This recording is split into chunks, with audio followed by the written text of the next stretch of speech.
जोहार दोस्तों, बोलता झारखंड में आप सभी दर्शकों का एक बार फिर स्वागत है। और इस वक्त हज़ारीबाग के हृदय स्थली में मौजूद हूं और आपको बता दूं कि हमारे सामने आप देख सकते हैं गांधी जी की प्रतिमा लगी हुई है। और आपको बता दें कि चुनावी रन में सारे नेता दौड़ पड़े हैं और अब ये जनता फैसला करेगी कि कौन होंगे हज़ारीबाग के विधायक। लेकिन आपको बता दें कि कांग्रेस के अल्पसंख्यक अध्यक्ष साजिद अली खान इस वक्त मेरे साथ मौजूद हैं। और आपको बता दें कि पूरे दमखम के साथ निर्दलीय प्रत्याशी के रूप में मौजूद हैं। और आपको एक और बात बता दूं, क्योंकि साजिद अली खान लगातार ये बात कहते नज़र आते हैं कि हज़ारीबाग को नहीं बनने देंगे वासेपुर। कहीं ना कहीं इसके पीछे कुछ कारण है, तभी ये बातें लगातार कहते रहते हैं। और आपको बता दें कि जिनकी जितनी संख्या भारी उनकी उतनी हिस्सेदारी को लेकर ये चुनावी मैदान में है, क्योंकि लगातार इन्होंने कांग्रेस के साथ रहे हैं और कदम टू कदम लगातार कांग्रेस के साथ कांग्रेस की नीतियों के साथ चले हैं। और आज कांग्रेस छोड़ निर्दलीय प्रत्याशी के रूप में क्यों उतरे हुए हैं, आइए जानते हैं साजिद अली खान से। सर, सबसे पहले तो आपका, क्योंकि बोलता झारखंड में आपका पहला इंटरव्यू चल रहा है, इसके सबसे पहले आपको स्वागत है। बहुत बहुत धन्यवाद। बोलता झारखंड निश्चित तौर पर आगे आने समय में बहुत आगे जाएगा, इसके लिए भी बहुत धन्यवाद। साजिद अली खान क्योंकि कांग्रेस के अल्पसंख्यक अध्यक्ष हैं और लगातार कांग्रेस में जमे हुए हैं और कांग्रेस अच्छा खासा जितनी भी बड़े पदाधिकारी हैं वो साजिद अली खान को जानते हैं। लेकिन क्या वो वजह रही कि साजिद अली खान निर्दलीय प्रत्याशी के रूप में चुनावी मैदान पर उतर गए? राहुल गांधी जी का स्पष्ट ये था कि जितने भी कार्यकर्ता हैं वो अपना अपना आवेदन दें और उस पर जिसकी आबादी होगी, भागीदारी होगी, उसको उतनी साझेदारी दी जाएगी। निश्चित तौर पर हज़ारीबाग में यहाँ से एच रहमान साहब विधायक रह चुके हैं, वो मंत्री भी रह करके हज़ारीबाग को सुशोभित करने का कार्य किया है। हमारे चाचा जो थे रफ़ीक अंसारी जी, वो महज 300-350 वोट से आ रहे थे। यहाँ से अदीब रिजवी जी जो हमारे अभिभावक स्वरूप हैं, उन्होंने भी एक अच्छा खासा वोट लाया था, वो भी जीतते रह गए थे। तो कहीं ना कहीं हज़ारीबाग सीट अल्पसंख्यक का होना चाहिए था। और इसके लिए हमने लगातार यहाँ से लेकर दिल्ली तक लोगों से मुलाकात करके उनको आवेदन दिया था, चाहे वो गुलाम मोहम्मद मीर साहब हो, चाहे इमरान प्रतापगढ़ी जो हमारे राष्ट्रीय अध्यक्ष हैं, या फिर मल्लिकार्जुन खड़गे साहब जो हमारे राष्ट्रीय अध्यक्ष हैं। चूँकि राहुल गांधी से मुलाकात नहीं हो पाई थी, वो सिर्फ भारत जोड़ो यात्रा में हुआ था, फिर भी हमने उन्हें आवेदन दिया था और हमने कहा था कि हज़ारीबाग से किसी अल्पसंख्यक को यहाँ से उम्मीदवार बनाया जाए, और या फिर कांग्रेस का जो ऐसा कार्यकर्ता जो 25 साल 30 साल से कार्य कर रहा हो। तो हम समझते हैं कि अगर भागीदारी भी सुनिश्चित ना हो और जो कांग्रेस पार्टी का कार्यकर्ता है उसे मेहनताना भी ना मिले, तो हम समझते हैं कि कांग्रेस पार्टी का हर एक कार्यकर्ता जो आज खुश है हमें इस मुकाम पर देखते हुए जो हम लड़ रहे हैं, तो निश्चित तौर पे इतने फ़ोन आ रहे हैं, इतने बधाई दी जा रही है और सारे लोगों का कहना है कि साजिद भाई आपने ठीक किया।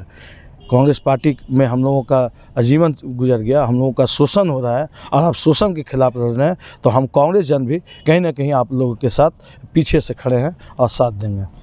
साजिद अली जी, अभी आपने बताया कि काफ़ी लोग फ़ोन करके शुभकामनाएँ दे रहे हैं, लेकिन क्या सिर्फ फ़ोन करके शुभकामनाएँ मिल रही है आपको, या फिर कुछ धमकियाँ मिल रही है, या फिर बैठने के लिए भी लोग बोल रहे हैं कि साजिद अली जी क्यों कर रहे हैं इस तरह के, या फिर नहीं, और भी कुछ? कांग्रेस पार्टी में हम लोग जब भी थे, जो है अल्पसंख्यक हो बहुसंख्यक हो, 33 से 34 उम्मीदवार यहाँ से थे और सभी लोगों का हमें आशीर्वाद प्राप्त है। हमें फ़ोन आ रहे हैं, लेकिन किसी ने आज तक धमकी नहीं दी। हाँ, कुछ ऐसा लहजा होता है जिससे समझ में आता है कि ये धमकी भरी है, तो समय की नज़ाकत है। अच्छा। इसे अदरवाइज में नहीं लेना है।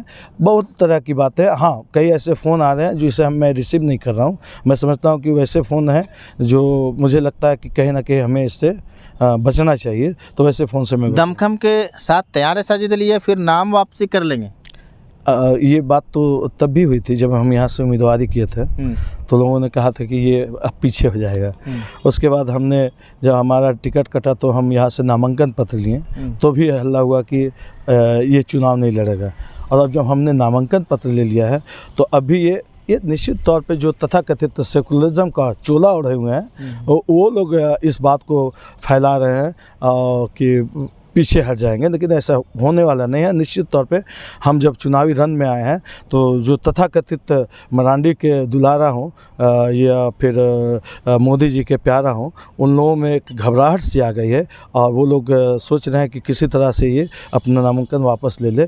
तो निश्चित तौर पे उन्हें कहीं ना कहीं इसका ग्रेस मिलेगा। ये नहीं कि जीत सुनिश्चित होगी, क्योंकि जीत तो हमारी सुनिश्चित है। जब हमारी आबादी है यहाँ पे 4,40,000 समथिंग सदर विधानसभा में वोट है, उसमें से 1,26,000 वोट हमारा जब हो सकता है तो हम क्यों नहीं जीत सकते हैं? सारा वोट तो हमारा ही रहता है। तो निश्चित तौर पे हमें इस बात का डर और खेद है कि जो मीडिया कर्मी या पब्लिक डोमिनेशन में ये चलाया जा रहा है कि साजिद भाई के खड़ा होने से सेकुलर पार्टियों को नुकसान होगा। हम समझते हैं कि सेकुलर पार्टियों से साजिद को इस बार नुकसान होने वाला है, क्योंकि हजारीबाग सदर विधानसभा के जितने भी अल्पसंख्यक हैं, जितने भी मुसलमान हैं, वो अब गोलबंद हो गए हैं और उन लोगों के सहयोग से, उन लोगों के चंदा और चट्ठा से हम चुनाव लड़ रहे हैं और निश्चित तौर पर हमारी जीत सुनिश्चित हो चुकी है। लोगों में घबराहट बनी हुई है। दो बड़े दल, बात करें इंडिया गठबंधन से और बात करें एनडीए गठबंधन से। इंडिया गठबंधन से मुन्ना सिंह को टिकट दिया गया है और एनडीए गठबंधन से प्रदीप प्रसाद को टिकट दिया गया। अपने आप को, ये दोनों के बीच अपने आप को कहाँ देखते हैं? क्योंकि अगर देखा जाए तो धन और बल के मुकाबले ये बहुत ही मजबूत है उम्मीदवार के रूप में हजारीबाग में है, और इस वक्त इन दोनों के बीच में आप अपने आप को कहाँ पर देखते हैं? नहीं, निश्चित तौर पर हजारीबाग को वासीपुर नहीं बनने देंगे। मैं किसी पे टीका टिप्पणी नहीं करना चाहता, वो लोग अपना अपना भाग्य आजमा रहे हैं, लेकिन मेरा मानना है कि हजारीबाग को वासीपुर कभी नहीं बनने देना चाहिए। कभी भी जिस प्रकार से धनबाद में सिंह मेंशन का दबदबा है, उस प्रकार से हजारीबाग में सिंह मेंशन नहीं आ सकता। जिस प्रकार से बाघमारा में ढुल्लू मातों का आतंक है, वो आतंक मैं नहीं आने दूंगा। निश्चित तौर पर इसी संकल्पित के साथ मैं चुनावी मैदान में हूँ और गांधी जी की प्रतिमा के सामने आपको आश्वस्त कर रहा हूँ कि साजिद कभी रुकेगा नहीं और झुकेगा नहीं, और साथ साथ गांधी जी के जो आदर्श है, उनके मूलभूत जो बताए हुए रास्ते हैं, उस पर चलते हुए हजारीबाग को बेहतर बनाने का एक संकल्प लेने का प्रयास करूँगा। लोगों के बीच में अब साजिद अली खान जाएंगे वोट मांगने के लिए? निश्चित तौर पर वोट मांगने के लिए क्या मुद्दा लेकर जाएंगे? निश्चित तौर पर हजारीबाग में रिंग रोड का निर्माण नहीं हो सका, जबकि विगत कई वर्ष पूर्व हो जाना चाहिए था। यहाँ सरकार आपकी थी मैं बतला रहा हूँ कि सरकार यहाँ पे हमारी थी, लेकिन यहाँ के जो सांसद थे, वो यहाँ के जो विधायक थे, निश्चित तौर पे वो कहीं ना कहीं नकारा थे, निकम्मा थे। मैं एक मामले में गया था, ये आपका इचाक का कोई सड़क का मामला था, हमारे पास आवेदन आया था। तो आपको एक टेक्निकली बात बतला रहा हूँ। तो हमने वहाँ पे बोला था माननीय मंत्री जी आलम साहब को कि इस सड़क को शीघ्र ही बनाया जाए, चूँकि बहुत परेशानी है लोगों के साथ। उन्होंने प्रोटोकॉल का हवाला दिया और बोला कि कम से कम सांसद और विधायक का अनुशंसा इसमें लगता है, तभी जाकर के कार्य को हम लोग स्वीकृति दे सकते हैं, नहीं तो ये लोग नंगा नाच करते हैं विधानसभा में। तो निश्चित तौर पे इन लोगों ने कभी बात ही नहीं उठाई। ये सिर्फ मीडिया में आकर के झूठ मूठ का लेटर पैड में टाइप करा करके दिखला देते हैं। आपने देखा होगा कि हमारे पूर्व सांसद यहाँ पे जो जयंत सिन्हा थे, उन्होंने तो यहाँ पे क्या कहते हैं कि उद्घाटन भी कर दिया था इन्होंने। और हमने उस वक्त भी कहा था पत्रकार बंधुओं को कि ये कागज़ का फूल लोगों को दिखला रहे हैं, दरअसल में इसमें खुशबू नहीं है। तो लोग हम पे हंसने लगे थे। आज वो बात सामने आ गई।